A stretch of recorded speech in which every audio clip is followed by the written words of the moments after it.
नमस्कार दोस्तों। मैं हूं आप सबका दोस्त सौरभ कुमार और मैं स्वागत करता हूं आपके अपने हिंदी यूट्यूब चैनल जिसका नाम है सौरभ कुमार एकेडमी। तो दोस्तों, आज की इस वीडियो में हम बात करने जा रहे हैं डीआरडीओ की तरफ से जो रिक्रूटमेंट निकली हुई है अप्रेंटिसशिप के लिए, उसके बारे में हम बात करेंगे। ठीक है दोस्तों, तो क्या क्या कितनी पोस्ट निकली है, कौन कौन सी फील्ड अप्लाई कर सकती है, उन सब के बारे में बात करेंगे हम। ठीक है, तो दोस्तों अगर आप चैनल पर नए हैं तो चैनल को सब्सक्राइब कर दें और बेल आइकन को दबा दें ताकि आपको इन्फॉर्मेशन सबसे पहले मिले। तो दोस्तों, आज की वीडियो को हम शुरू करते हैं। तो जैसा कि मैंने आपको बताया कि गैस टरबाइन रिसर्च की तरफ से जो होगी वैकेंसी डीआरडीओ की तरफ से है, मिनिस्ट्री ऑफ डिफेंस है। ठीक है, बेंगलुरु की तरफ से नोटिफिकेशन आया हुआ है। आप अप्लाई कहाँ से कर सकते हैं? For filling application please visit RAC.gov.in और या फिर DRDO.gov.in। यहाँ पे आप अप्लाई कर सकते हैं। नोटिफिकेशन की डेट कब आई है? 5 जनवरी को आई है 2021 में। ठीक है, अब इसके अंदर हम बात करें तो किस किस के लिए आई हुई है जो रिक्रूटमेंट आ रखी है अप्रेंटिसशिप के लिए। ग्रेजुएट के लिए आ रखी है, डिप्लोमा आ रखी है, ITI के लिए, इन तीनों के लिए क्या आ रही है? अप्रेंटिसशिप प्रोग्राम आ रखा हुआ है। ओके, तो सबसे पहले ऊपर में क्या दे रखा है इन्होंने? ग्रेजुएशन का। तो ग्रेजुएशन में अगर हम देखते हैं सबसे पहले तो इन्होंने क्या बोला है कि मैकेनिकल हो गया, प्रोडक्शन हो गया, इंडस्ट्रियल हो गया है, इंजीनियरिंग। तो इसमें टोटल कितनी वैकेंसीज है? 30 है। और जिनकी एज लिमिट कितनी है? मिनिमम 18 होने चाहिए और मैक्सिमम जो है अलग अलग कैटेगरी की दे रखी है। जैसे कि अनरिजर्व की 27 होनी चाहिए, OBC की 30 होनी चाहिए, SC ST की 32 होनी चाहिए और PWD की कितनी होनी चाहिए? 37 होनी चाहिए। और मिनिमम क्वालिफिकेशन क्या मांगा है इन्होंने कि एक डिग्री होनी चाहिए आपके पास टेक्नोलॉजी में, आप उससे रिलेटेड फील्ड में। ठीक है, किसी भी इंस्टीट्यूट से जो जेन्युइन हो। ओके, सब में यही चीज़ है। बाकी हम देख लेते हैं। एरोनॉटिकल और एरोस्पेस में कितनी निकली हो? 15 निकली हुई है। इलेक्ट्रिकल एंड इलेक्ट्रॉनिक्स कम्युनिकेशन में कितनी निकली रखी है? 12 निकली हुई है। ओके, इलेक्ट्रिकल एंड इलेक्ट्रॉनिक्स और electrical and communication, electronic and instrumental telecommunication engineering में 12 निकली हुई है। कंप्यूटर साइंस और कंप्यूटर इंजीनियरिंग में या फिर information science and technology engineering में 18 निकली हुई है। और मेटलर्जी और मटेरियल साइंस में कितनी निकली? 4 निकल रखी है।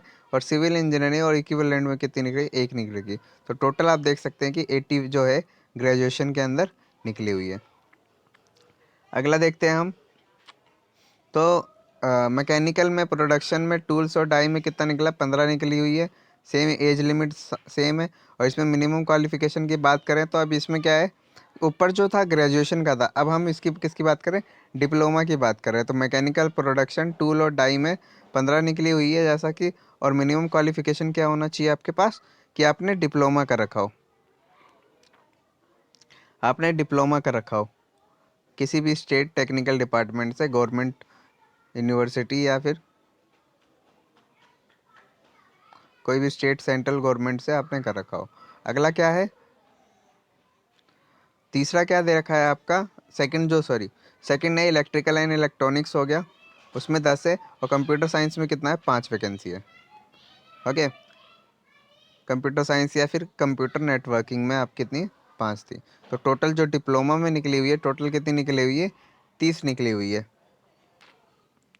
आगे देखते हैं हम ITI अप्रेंटिसशिप के लिए कितनी निकली हुई है। तो जैसा कि देख सकते हैं आप, मैकेनिक्स हो गया, फिटर हो गया, Turner, electrician, welder, sheet welder, computer operator and programming assistant, health and safety environment के लिए निकली है अलग। तो मैकेनिक्स के लिए 5, फिटर के लिए 8, टर्नर के लिए 5, इलेक्ट्रीशियन के लिए 4, वेल्डर के लिए 2, शीट मेटल वर्कर के लिए 2 और कंप्यूटर ऑपरेटर असिस्टेंट के लिए 12। इसमें मिनिमम क्वालिफिकेशन क्या मांग रखी है आपसे? कि सर्टिफिकेट होना चाहिए, वोकेशनल कोर्स कोई भी 2 साल का आपने कर रखा हो सेकेंड स्टेज लेवल पे। ठीक है, टेक्निकल एजुकेशन के द्वारा। और दूसरा क्या बोला कि sandwich course student who is under going training in that may hold the mention certificate, या फिर जो कर रहे हो उनके लिए।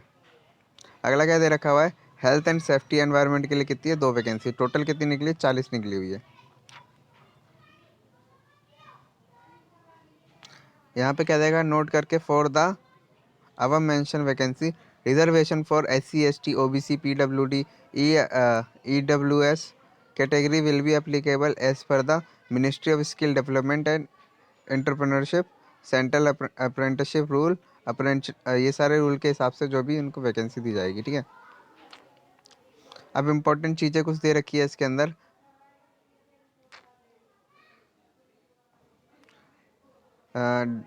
Duration of the training will be strictly accommodated with the apprenticeship act 1960।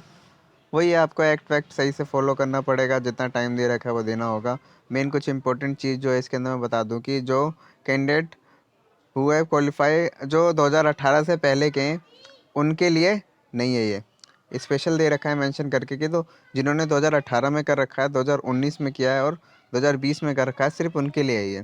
ठीक है, और कैंडिडेट जिनके पास हायर क्वालिफिकेशन है, जैसे मान लें आपने एमटेक कुछ कर रखी है, तो आप अप्लाई नहीं कर सकते, जिस फील्ड के लिए बात कर रहा हूँ मैं। जैसे OBC certificate whose validity expire would not be accept for granting concession.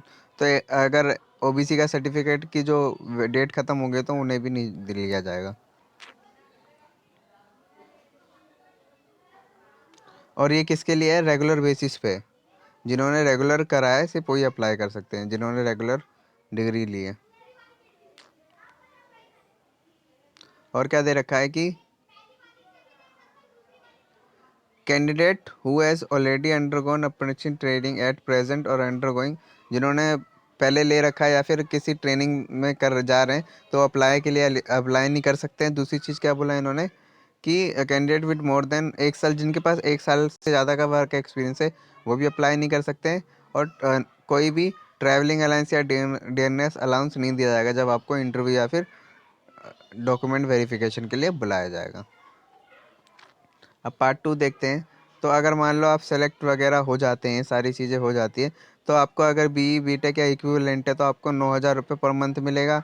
आपने डिप्लोमा का रखा है तो 8,000, ITI का रखा है तो 7,000 पर मंथ। ठीक है, तो बस इतना ही है, ज़्यादा कुछ है नहीं इसके अंदर। बस आप जब डॉक्यूमेंट वेरिफिकेशन कराने आएंगे तो आपके पास 10th का सर्टिफिकेट होना चाहिए, BE BTech की मार्कशीट होनी चाहिए, आपके पास डिग्री वगैरह होनी चाहिए, कास्ट सर्टिफिकेट होना चाहिए अगर आप किसी भी कास्ट से डिपेंड करते हैं। अगर PWD है तो वो होना चाहिए, और फोटो ID कार्ड होना चाहिए, जो आधार कार्ड वगैरह कुछ भी आपके पास फोटो होनी चाहिए। ठीक है, अगर इम्पोर्टेंट डेट की बात करूँ तो जो ऑनलाइन एप्लीकेशन है, जो लास्ट डेट कब है उसकी 29 जनवरी है। ठीक है, और जो शॉर्ट लिस्ट वगैरह जो कैंडिडेट जो है जिनको इंटरव्यू या फिर रिटन टेस्ट के लिए बुलाया जाएगी, पहली लिस्ट कब आएगी? 12 फरवरी 2021 में आएगी। ठीक है, और कब एक्सेप्ट कर दिया जाएगा? 21 फरवरी 2021 तक अप्रेंटिसशिप ट्रेनिंग को स्टार्ट कर दिया जाएगा। और interaction with the short list candidate जो जो ज्वाइन करेंगे वो कब? 24 फरवरी से स्टार्ट हो जाएगा। ठीक है, और फाइनल शीट जो आएगी आपकी कब से आएगी? डिक्लेरेशन कब किया जाएगा? 1 मार्च को किया जाएगा। ओके, और ज्वाइनिंग कब से है आपकी? 1 अप्रैल से स्टार्ट हो जाएगी। तो दोस्तों आज की वीडियो में इतना ही। अगर आप चैनल पर नए हैं तो चैनल को सब्सक्राइब कर दें, और अगर वीडियो से थोड़ी बहुत भी इन्फॉर्मेशन मिली तो आप वीडियो को लाइक कर दें दोस्तों, और अपने दोस्तों में ज़्यादा से ज़्यादा शेयर कर दें, क्योंकि ये डिप्लोमा ITI ग्रेजुएशन सबके लिए है। ठीक है दोस्तों, कोई भी डाउट है तो आप कमेंट करके पूछ सकते हैं। Thanks for watching.